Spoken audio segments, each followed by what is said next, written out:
Nem sei mais como é que faz isso. Fala, pessoal! Como vocês estão? Ó, meu celular, pifando, tá repreendido, tocando. Como vocês estão? Finalmente dei as caras por aqui, tomei vergonha na cara e decidi gravar pra vocês. Agora vocês podem ver como meu semblante mudou, né? Mas foi um momento, assim, um deserto muito grande, né? Que eu passei e que foi muito rápido também essa transição que o Senhor fez na minha vida. E eu tô muito feliz de poder compartilhar isso com vocês. E eu falei que eu viria aqui quando eu estivesse bem. Então, finalmente, o Senhor me permitiu voltar pra cá. Vocês podem ver, estamos em um ambiente diferente. Hoje nós não estamos no meu quarto. E eu queria conversar com vocês, antes de falar, né, o que eu queria falar. Eu queria contar pra vocês como é que foi esse processo. Depois, né, daquele vídeo, o último vídeo que eu postei sobre o desabafo, as minhas dores não passaram. E eu fiz mais um exame, né, e eu descobri uma doença crônica chamada colite ulcerativa. Pra quem não sabe, colite ulcerativa é uma doença diretamente no intestino que impede o meu sistema funcionar, né? O sistema, acho que é o sistema digestório, não sei. É o que praticamente a endometriose abriu portas para que essa doença pudesse expelir para fora, né? Pudesse comandar a boca toda, né? Por conta do intestino. Então, assim, foi um momento muito difícil para mim descobrir mais essa coisa, né, louca. Mas o Senhor, ele se fez presente em todo o tempo, então eu entendi que fazia parte dos propósitos dele, né? E graças a Deus que a gente descobriu qual era também o motivo, né, dessa dor tão intensa além da endometriose. As dores não passaram e as minhas crises aumentaram.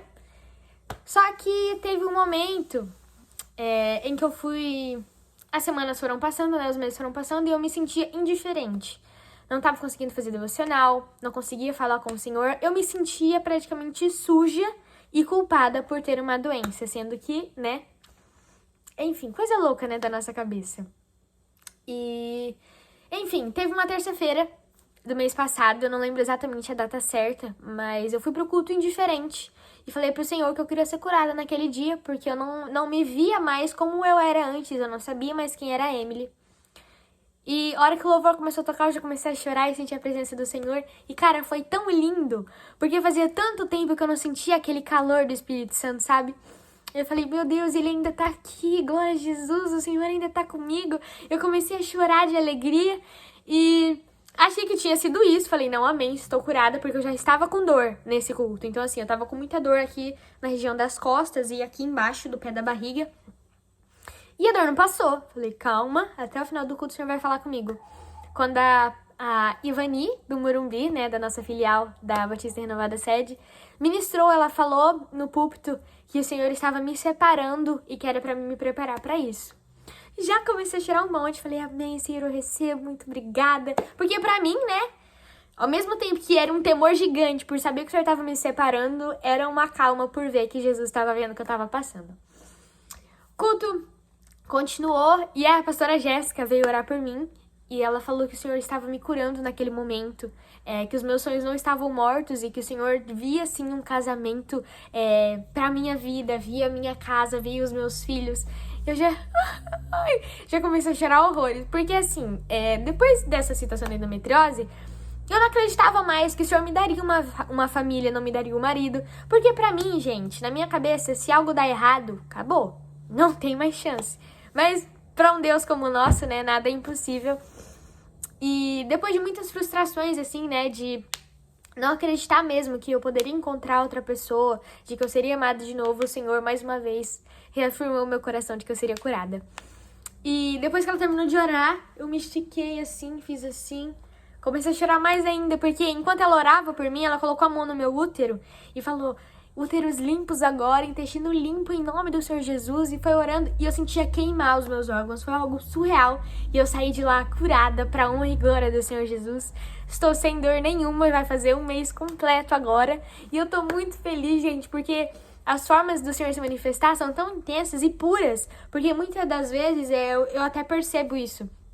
As pessoas esperam conferências chegarem nas igrejas para que se sintam curadas, para se sentirem impactadas. Mas, cara, se você tocar em alguém agora, e crer que o Senhor pode curar ela, o Senhor vai fazer essa cura. Por quê? Porque não é sobre os tangedores na igreja, não é sobre a pessoa que está ministrando, não é sobre os tops, sabe? Nem sei se essa palavra existe, mas não são os maiorais, vamos dizer assim. É puro, é simples, é através de você, é através da pessoa do seu lado. Então, assim, eu acredito muito no mover do Espírito Santo no simples, sabe? E glória a Deus, né? Que o Senhor me curou num dia improvável, porque eu gosto dessa quietude do Espírito Santo, sabe? Eu amo ser ministrada no quieto, no privado, porque é uma forma, um carinho que eu tenho e uma intimidade que eu tenho pelo Senhor, sabe? Mas isso é algo meu. Glória a Deus se o Senhor te curou numa conferência, glória a Deus se o Senhor te curou num culto onde a presença foi grande, mas pra honra e glória do Senhor, Ele me curou da forma que a gente mais conversa, sabe? E glória a Deus que eu tenho o Espírito Santo. Não tô falando aqui que foi fácil, tá? Porque quando a gente não reconhece que a presença do Senhor tá através de nós, né? Quando ela tá nítida, a gente perde a visão do grande, a gente perde a visão da cura.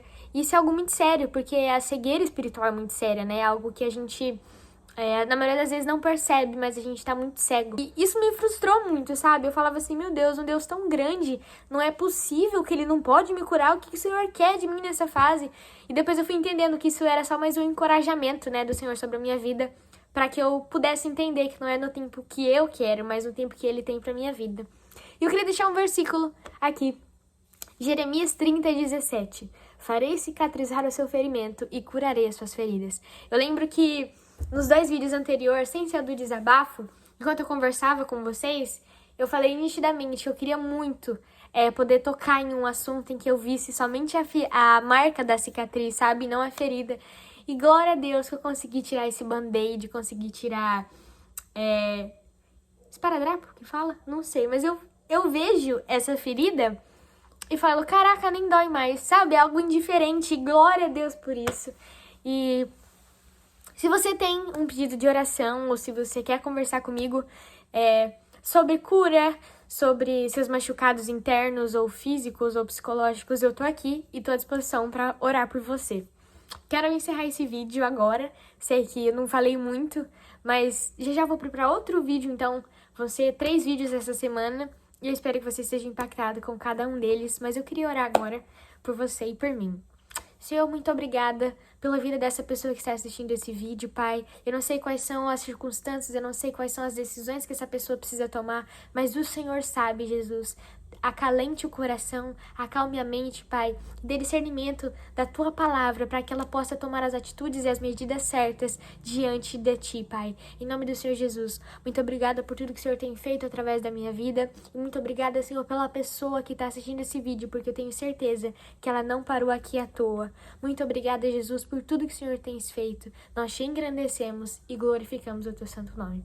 Em nome de Jesus. Boa semana!